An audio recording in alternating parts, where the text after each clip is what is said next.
Today we're going to show how to make pine trees for N scale. Here I'm using just a cardboard box topped with holes in it to put all the skewers in, and then I take them out to the garage and spray paint them. And I like to use the camouflage paint because it's ultra flat, it dries quickly, and it's approximately the right color. It comes in different shades, but anything brownish or grayish will do. Is that the foam? This is a fibrous furnace filter material. It comes in 20 by 30 inch sheets, and I get it from Lowe's. What we do is cut it into strips on the short way, which is supposed to be like 20 inches, and then we try to cut strips approximately an inch wide. Sometimes it turns out a little wider, sometimes a little narrower, but that doesn't matter. So we cut these into little squares, and each square will make one N-scale size tree.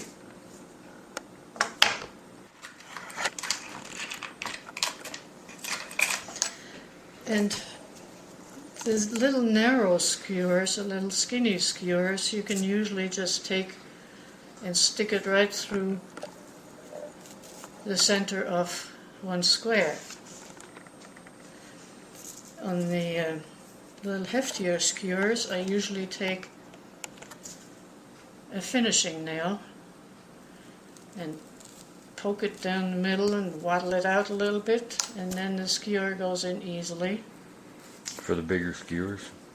There are bigger skewers. I have different sizes, yes. Great. Of course, for HO scale, you can use longer skewers, and of course you would need bigger squares on the bottom and then graduating to smaller squares on the top. But anyway, the next step on this one is to leave it on the skewer and try to separate different layers out of this material. And this is actually the most tedious part of it. But if you're careful and take a little extra care and time, it yields you a better tree with more branches instead of just a green blob. Great. So we stretch this out, and then we're at this stage right here, stretching out the filter material along the skewer. And the reason I do it on the skewer is to keep it centered, and it gives you better control about how your tree is shaping up. So that was one square right there. That was one square. All right, what's next? The next step is to fasten the filter material to the skewer, and what I do, I only fasten the tip. The rest of it stays loose along the skewer. You can move it up and down even when the top is secured, and there is a reason for that. Okay. Anyway, what we use to fasten the material to the skewer is this Aleene's Fast Grab Tacky Glue. Okay. And just squeeze out a tiny little bit. End up with just a little bit at the tip. Got it. And then I kind of push the material toward the top and grab just a few fibers from opposite sides. And this is a little tricky. It takes a little bit of practice and routine to get this done. You just kind of get the material saturated with the glue and then twist it So it sticks? until it sticks. All right. And with this tacky glue, it doesn't take very long. Now this glue sets pretty well in about 10-15 minutes. So normally we have a waiting time there, but All right, here we go. There's a couple of them. yeah, this is still square. So we want to cut it into more of a tree shape. You don't have to be too exact about it. Just sort of make sure that you get rid of all the corners. And I usually grab it like this, push it a little bit together, not totally, and then start trimming from the top. But that's why just glue on one end allows you to push it up like that. That's one reason, yes. All right. Instead of having to fight the whole length of the tree and trying to get it even. So we're just going around and around, snipping off the corners.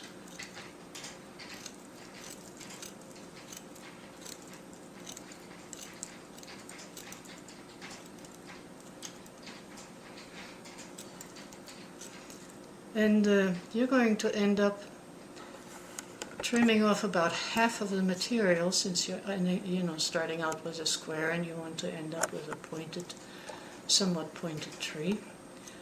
And stretch it apart again, and there you have the beginning of a tree.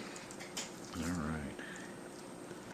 So after coming out of the paint booth, so to speak. Yeah, you have this to is let what them we dry, have. and usually I like to let them dry overnight, but a couple of hours would be plenty. This paint dries fairly quickly. And one reason to paint them is it gives the tree extra stiffness and holds the structure and makes the flocking stick. The flocking will be applied with hairspray, and it makes it stick to this flat paint a lot better than to the bare filter material. Gotcha. I accidentally flocked a blue one yesterday, and it's usable. It turns out a little bit different color than the rest of them. They're all a little different color sometimes. Yeah. Well, that's Great. because you can vary your flocking. Turning these trees green involves some green blend. It's Woodland Scenics brand, and a little bit of the yellow grass. So we're going to mix the green blend.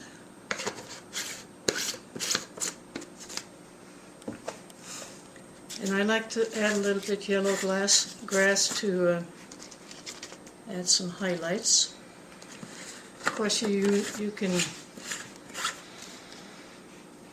add different colors of green and get a different shade of tree, different kind of tree each time, so you don't always have the same one. Just take one of these little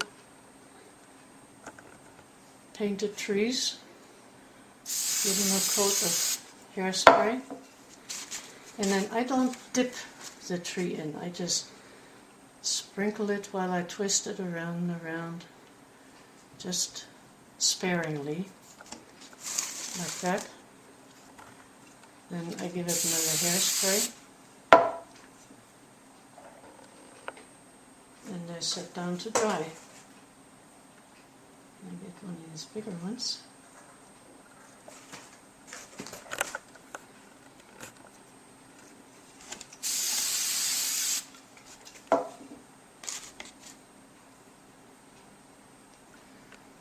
Just a very light coat. Now make sure that I get some underneath.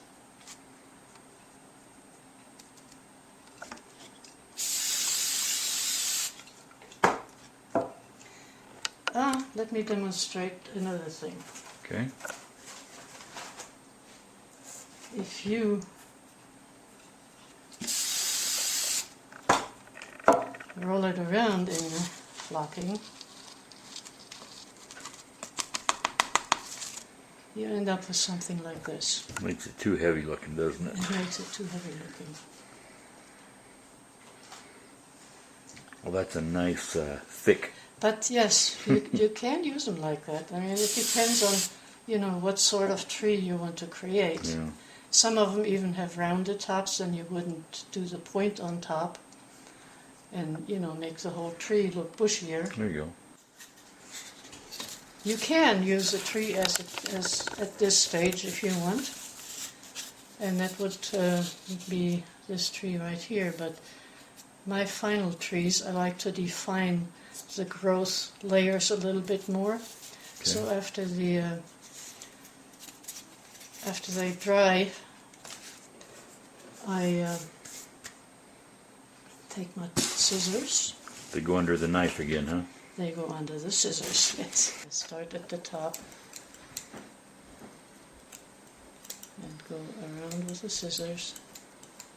Again, trying not to cut all the way down to the trunk, just to kind of cut the edges apart. Don't trim anything off that still sticks out.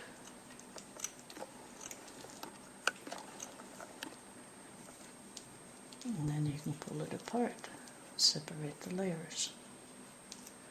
I like to see some sky through my trees.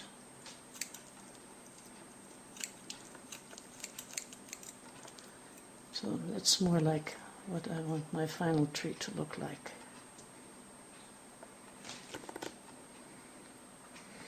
Great. I was getting so you could see the sky through there, the white paper anyway. Well, sky, all right, let's see the sky. There you go.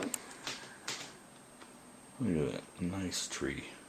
And here I'll show you the different sizes that you can easily make with this method. All the way from the toothpick size, which yields about a 20-foot tree in N scale and 10 foot tall in HO. So you can use this method for HO easily. This one would be a 30-foot tree, or about 15 or 16 in HO scale. This one is the usual size that I make. It ends up being about 55 trees, 55 foot tall, and about 25 foot in HO. And these obviously use longer skewers, excuse me, and more than one square of material. And that would be a 65 foot tree or 30 foot in N scale, in HO scale. This one would be a 70 foot tree and 35 in HO. So you can use the system easily for different size trees. And so here we're looking at just one square, two squares, something like that, huh? Well, this is one square. This is actually just a half a square for the little one. This is one square. This is probably two and some material for the top, and this the same way. Of course, you can make them fuller. If you make a tall tree, you want to make it bigger around on the bottom. Then you just use a larger than 1 inch square. Yes. Yep. Yeah, and you try to do them in graduating sizes, so that way you don't use all your filter material unnecessarily.